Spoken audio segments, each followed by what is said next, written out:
In a small, quiet village, nestled between rolling hills, lived an old man. He wasn't known for wealth or power, but for something far more remarkable, a magnificent white horse. This horse was the envy of everyone who laid eyes on it, its coat like freshly fallen snow, and its spirit as free as the wind. Villagers and wealthy merchants alike would travel just to see it, and many offered the old man fortunes for his prized possession. They'd say, "Old man, sell this horse. You could live a life of luxury and comfort, never wanting for anything again."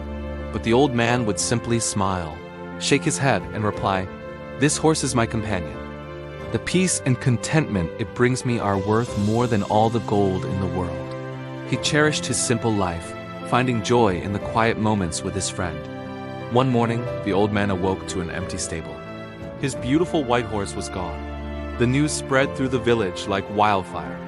His neighbors gathered, their faces etched with pity. "Oh, what a terrible misfortune!" they exclaimed. "You should have sold him when you had the chance. Now you have nothing." "This is truly a disaster." The old man listened patiently, his expression calm and untroubled. He simply looked at them and said, "Misfortune? Fortune? Who can say? Maybe it's good, maybe it's not. All I know is that the stable is empty." The villagers shook their heads, puzzled by his strange response, and left, whispering about his bad luck. A few days passed. The village was still buzzing with the story of the lost horse. Then, one evening, as the sun began to set, a familiar sound of hoofbeats echoed through the valley. The villagers looked up and gasped. It was the old man's white horse, and it wasn't alone. Galloping behind it were 3 spirited wild horses from the mountains, their manes flowing in the breeze. The white horse had led them right back to the stable. The neighbors rushed to the old man's home again, this time their faces beaming with excitement. "What incredible luck!"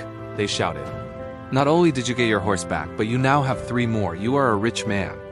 This is a true blessing." The old man, still composed, watched the horses settle into the corral. He turned to his neighbors and said, with the same gentle calm, "A blessing? Perhaps, but who can truly know? All I see is that my stable is no longer empty." The old man's son, a strong and capable young man, was thrilled with the new arrivals.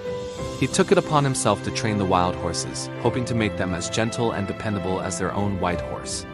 He was a skilled rider, and for days he worked patiently with the energetic animals. But one afternoon, while trying to break in the most spirited of the 3, the horse bucked violently. The son was thrown to the ground, landing awkwardly. A sharp crack echoed through the air. He had broken his leg. The villagers heard his cries and came running. Seeing the young man in agony, they once again surrounded the old man. "This is a catastrophe," they lamented. "First the fortune, now this tragedy. Those horses were a curse. Your son's injury is a terrible, terrible thing." The old man, tending to his son's leg, looked up. His face was filled with concern, but not despair. "A tragedy?" He mused softly. "Perhaps, but life is a river with many turns. We'll see where this one leads." Not long after, the drums of war began to beat across the land. Imperial officers arrived in the village, their orders grim and absolute. Every able-bodied young man was to be conscripted into the army and sent to the front lines. The village was filled with the sounds of weeping as families said their goodbyes. Sons were torn from their mothers' arms, husbands from their wives. The neighbors who had pitied the old man now faced the heartbreaking reality of sending their own healthy sons to a war from which few were expected to return.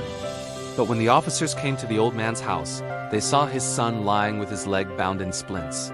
They took one look and passed him by. "Useless for the army," they declared, moving on to the next house. The old man's son was spared.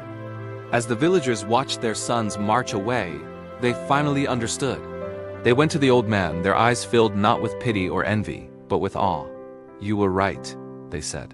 "What seemed like a terrible misfortune, your son's broken leg has saved his life. Your loss has become your greatest blessing." The old man simply nodded, his heart full of gratitude, not for the outcome, but for the journey that had brought them there.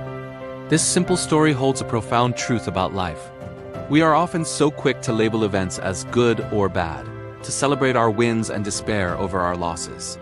But the old man teaches us a different way. He shows us that life is in constant motion, a dance between what we perceive as joy and hardship. A loss might be clearing the path for an unforeseen gain. A setback might be a form of hidden protection. What feels like a dead end could be a redirection toward a better path. The universe has a grander design, a plan that we can't always see from our limited viewpoint. So when things don't go your way, when you face a challenge or a disappointment, try to remember the old man and his horse. Don't rush to judgment. Stay calm, be patient, and trust the journey. Embrace the uncertainty, because you never know when a seeming misfortune is actually a blessing in disguise, leading you exactly where you need to be. Everything happens for a reason, even if that reason takes time to reveal itself. Thank you so much for watching. If this story resonated with you, please give this video a like and consider subscribing for more content that inspires and uplifts. We all face our own empty stables and wild horses, so let's remember to navigate it all with a little more faith and a lot less fear. See you in the next one.